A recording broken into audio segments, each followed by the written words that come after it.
स्वागत है आपका विन आईएएस के यूट्यूब चैनल पे। इस वीडियो में हम लोग डिस्कस करेंगे general studies paper 1 part A के 15 मार्कर्स को। ध्यान रखिए 15 मार्कर्स को हमको 300 वर्ड्स में लिखना होता है। तो यहाँ पूरी वीडियो में हम आपको 300 वर्ड्स के लिख के नहीं बताएंगे। मुख्य उद्देश्य है कि आपको फॉर्मेटिंग सिखाई जाए, क्या क्या बातें हमें लिखनी होती हैं, प्रश्न को कैसे समझना है और फिर किस तरह से उसको अटेम्प्ट करना है। तो यहाँ हेडिंग्स मैं आपको बताऊंगा और उसके अंतर्गत ये बताऊंगा कि आपको ये क्या लिखना है, क्योंकि हमारा मानना ये है कि आपके पास कंटेंट भी है, नोट्स हैं, बुक्स हैं, आप ऑलरेडी पढ़ चुके हो। आपको उस नॉलेज को किस प्रकार से प्रयोग करना है प्रश्न को समझकर। तो चलिए देखते हैं पहला प्रश्न क्या है। लॉन्ग आंसर टाइप में पहला प्रश्न पूछा गया था, फ्रांसीसी क्रांति का स्वरूप का वर्णन करिए। देखिए, स्वरूप या रूप या उसका नेचर, प्रकृति, ये पूछा गया है। मैंने कॉपी चेक करते के दौरान ये पाया कि कई लोगों ने अगर ये प्रश्न नहीं समझा तो उन्होंने कारण लिख दिए, जो जो घटनाएं घटित हुई वो लिख दिए। उसको लिखने से आपको नंबर नहीं मिलेंगे। हाँ, उन घटनाओं, उन कारणों के आधार पर आपको उसकी प्रकृति और स्वरूप को समझना होगा। तो ये हमें इस प्रकार से लिखने हैं कि फ्रांसीसी क्रांति के स्वरूप को इसके आदर्शों, क्रांति की नेतृत्व, क्रांति की प्रगति और परिवर्तनों के आधार पर समझा जा सकता है। जैसे यह मध्यम वर्गीय स्वरूप था इसका। ये जो शुरुआत हुई थी, 3 स्टेट्स थे, वहाँ 3 भागों में बटा हुआ था समाज, है ना।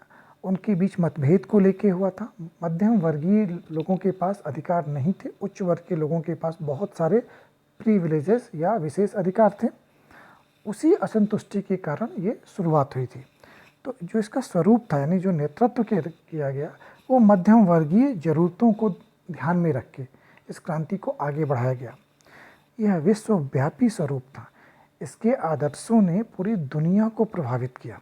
ये हम इसके आदर्शों से समझ सकते हैं। यह क्रांति सुनियोजित नहीं थी। इसकी घटनाक्रम से पता चलता है कि इसका कोई एक प्लान्ड तरीका नहीं था, एक प्लान्ड वे नहीं था कि इस प्रकार से घटनाएं घटित होंगी। इसमें आपको घटनाओं का उल्लेख करना है, बास्तील के पतन से स्टार्ट करते हुए आतंकी राज्य को थोड़ा बताते हुए ये किस प्रकार से घटनाक्रम बदलता गया। फिर यह एक सामाजिक क्रांति थी।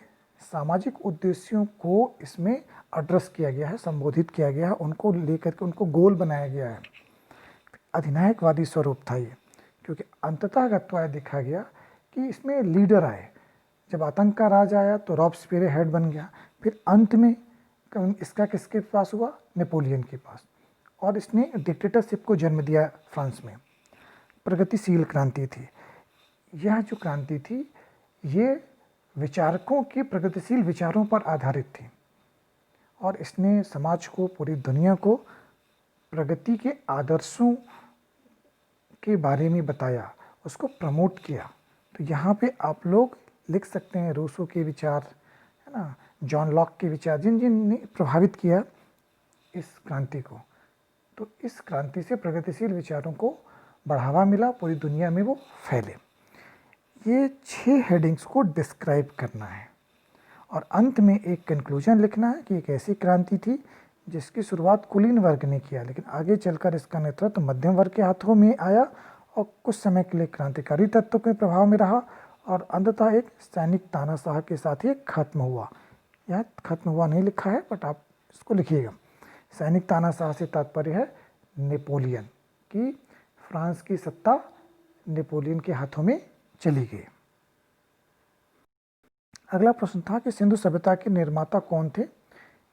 इससे संबंधित जो विभिन्न मत हैं उनका उल्लेख कीजिए। तो यह विवादास्पद प्रश्न है, क्योंकि स्पष्ट प्रमाण किसी चीज़ के नहीं है। जो लिखित साक्ष्य हैं उसे पढ़ा नहीं जा सका है।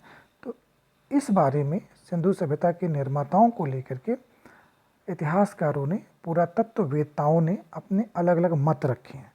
जो 3 प्रमुख मत हैं वो इस प्रकार हैं। एक इतिहासकारों का, पुरातत्ववेत्ताओं का जो समूह है वो मानता है कि सिंधु सभ्यता के लोग द्रविड़ थे, जिसमें प्रमुख हैं राखालदास बनर्जी, और उन्होंने अपने तर्क दिए हैं। व्हीलर ने भी कहा है कि ऋग्वेद में वर्णित दस्यु को सिंधु सभ्यता का निर्माता मान सकते हैं। आर्यों ने इन्हें पराजित किया और यहीं बस गए। कहाँ? सप्तसंधा प्रदेश में। और आर्यों से पराजित होने पर द्रविड़ दक्षिण भारत की ओर चले गए। कुछ विद्वानों का मानना है कि ये सुमेर सभ्यता से संबंधित थे, क्योंकि सुमेर सभ्यता के साथ कुछ समानताएं पाई गई हैं, जैसे कुछ उपकरण, सामग्री। गार्डन चाइल्ड का मानना है कि सिंधु सभ्यता के जो निर्माता थे वे सुमेरियन थे, लेकिन इसका भी कोई विश्वसनीय प्रमाण नहीं है। कुछ इतिहासकार और पुरातत्ववेत्ता जैसे कि लक्ष्मण स्वरूप पासालकर, रामचंद्रन मानते हैं कि ये आर्यों की ही सभ्यता थी, लेकिन आर्यों को सिंधु सभ्यता का निर्माता स्वीकार नहीं किया जा सकता, क्योंकि बहुत अंतर है। जैसे आर्य ग्रामीण थे, कृषि प्रधान थी उनकी व्यवस्था, जबकि सिंधु नगरी और व्यापार प्रधान व्यवस्था थी। आर्य युद्ध प्रिय थे, जबकि सिंधु सभ्यता के लोग शांति प्रिय थे। तो इन विभिन्नताओं के कारण इन मतों को स्वीकार नहीं किया जा सकता, लेकिन ये 3 प्रमुख प्रचलित मत हैं। आप इन्हें पढ़ें, मैंने बहुत संक्षेप में लिखा है। यहाँ पे आप इनके कॉन्ट्राडिक्शंस जो हैं उसका भी उल्लेख करें, ताकि आपकी शब्द सीमा पूरी हो जाए। फिर प्रश्न पूछा गया था कि हर्ष में अशोक और समुद्रगुप्त दोनों के गुणों का समावेश था। तो एक छोटा सा डिस्क्रिप्शन कि राज्यवर्धन की मृत्यु के पश्चात हर्ष ने 606 ईस्वी में थानेश्वर की राजगद्दी संभाली और कन्नौज की जनता के अनुरोध पर कन्नौज की सत्ता को भी उसने स्वीकार कर लिया। हर्ष की गणना जो है अब शक्तिशाली राज्यों में की जाने लगी, क्योंकि उसके पास कन्नौज और थानेश्वर दोनों था, और इसके लिए उसने उसे और मजबूत बनाने के लिए एक राजनीतिक एकता स्थापित करने के लिए समुद्रगुप्त की तरह एक दिग्विजय योजना बनाई। यहाँ से देखिए समुद्रगुप्त के जो गुण हैं वो दिखाई पड़ने लगते हैं। लगता है कि there is a resemblance between Samudragupta and Ashoka. तो पहला गौड़ नरेश शशांक पर विजय, वल्लभी पर विजय किया उसने, कच्छ और सूरत पर विजय, सिंध पर विजय, कांगोद पर विजय, पंजाब, मिथिला, उड़ीसा पर विजय। यानी यहाँ पे जितनी भी उसकी विजय यात्राएं हैं उसके बारे में उल्लेख करना है। डिस्क्रिप्शन करना है या नहीं करना है यह निर्भर करता है कि आपके पास समय कितना है। अगर समय है तो थोड़ा सा जरूर उसको डिस्क्राइब करें। फिर हर्ष के साथ उसकी जो समानताएं क्या क्या थी, कौन कौन से गुण थे जो हर्ष में थे और उसमें हर्ष अशोक में थे और वो हर्ष में भी थे। ऐसे कौन से गुण थे हर्ष में जो अशोक से समानताएं रखते थे? तो वो गुण इस प्रकार हैं कि वह कुशल प्रशासक था, लोक कल्याणकारी राज्य का संस्थापक था, महान धर्मपरायण था, महान साहित्यकार और विद्या प्रेमी भी था। और इनका थोड़ा थोड़ा विवरण भी यहाँ पे हमें लिखना होगा। और अंत में हम लोग इसको कंक्लूड कर सकते हैं कि डॉक्टर राधा कुमुद मुखर्जी का यह कथन सत्य प्रतीत होता है कि हर्ष के चरित्र में अशोक तथा समुद्रगुप्त दोनों का समन्वय है। वस्तुतः ये कथन जो है, ये स्टेटमेंट है राधा कुमुद मुखर्जी जी का। तो इस तरह से हम लोग इस प्रश्न को जस्टिफाई करते हुए लिख सकते हैं। फिर प्रश्न पूछा गया था दिल्ली सल्तनत की सामाजिक स्थिति। तो दिल्ली सल्तनत में विभिन्न वर्ग थे। समाज 2 वर्गों में देखा जाए तो मुख्यतः विभाजित था, हिंदू समाज और मुस्लिम समाज। अब इन दोनों को आपको अलग अलग करके लिख देना है। मुस्लिम समाज के बारे में भी लिखना है और हिंदू समाज के बारे में भी लिखना है। जैसे मुस्लिम समाज भी फिर दोबारा विभाजित था, विदेशी मुसलमान और भारतीय मुसलमान। भारतीय मुसलमान वे थे जो कन्वर्टेड थे, जिन्होंने बाद में इस्लाम को ग्रहण कर लिया था, लेकिन मूलतः वो हिंदू थे। मुस्लिम समाज भी वर्गों में विभाजित था, सुल्तान, अमीर, उलेमा और साधारण जनता। सुल्तान था और उसका परिवार, उसके बाद जो उच्च पदों पे रईस लोग थे उन्हें अमीर कहा जाता था। उलेमा जो थे वे धर्म गुरु थे इस्लाम के, और उसके अलावा जो बच गए वो साधारण मुस्लिम जनता थे। फिर हिंदू समाज का जो बहुसंख्यक था वो हिंदुओं का था, क्योंकि हिंदू यहाँ के मूल निवासी थे। इनमें जाति बंधन कठोर था, नई उपजातियों का निर्माण हुआ था, नए नए व्यवसायों के आधार पर, जैसे कि लोहार, मोची, अस्पृश्यता, बलित प्रथा जैसी कुरीतियाँ व्याप्त थीं। फिर स्त्रियों की स्थिति के बारे में लिखें। आप हिंदू मुस्लिम दोनों का लिख सकते हैं कि हिंदुओं में क्या सिचुएशन थी और मुस्लिमों में क्या सिचुएशन थी। दास प्रथा थी, हिंदू और मुस्लिम दोनों में थी, ये दोनों में गुलाम खरीदे और बेचे जाते थे। फिर जनजीवन कैसे था, शाकाहारी और मांसाहारी खान पान उनका, तो ये सारी चीज़ें जो हैं हम लोग यहाँ पे मेंशन करना चाहिए। एक प्रश्न पूछा गया था कि मध्य प्रदेश में पुरातात्विक खोजों पर प्रकाश डालिए या उल्लेख करिए। देखिए यहाँ पे क्या करना था, पुरातात्विक खोज से तात्पर्य है जिनको हम खुदाई के थ्रू प्राप्त करते हैं।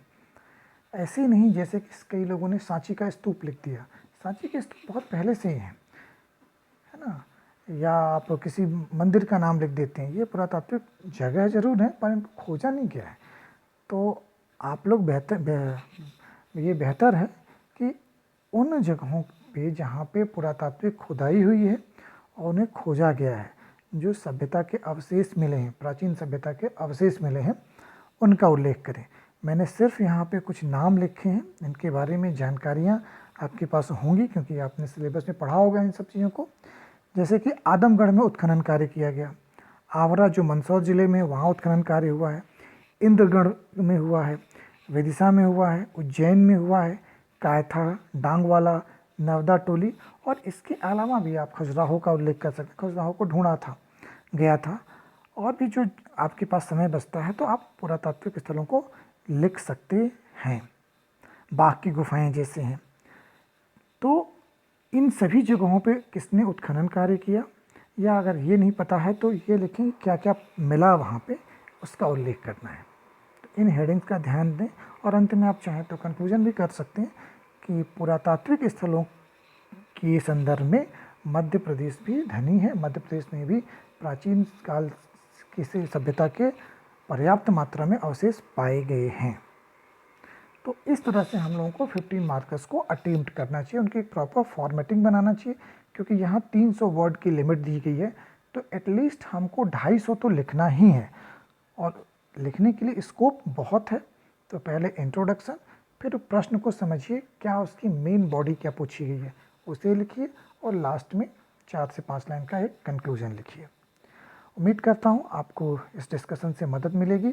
Thank you for watching.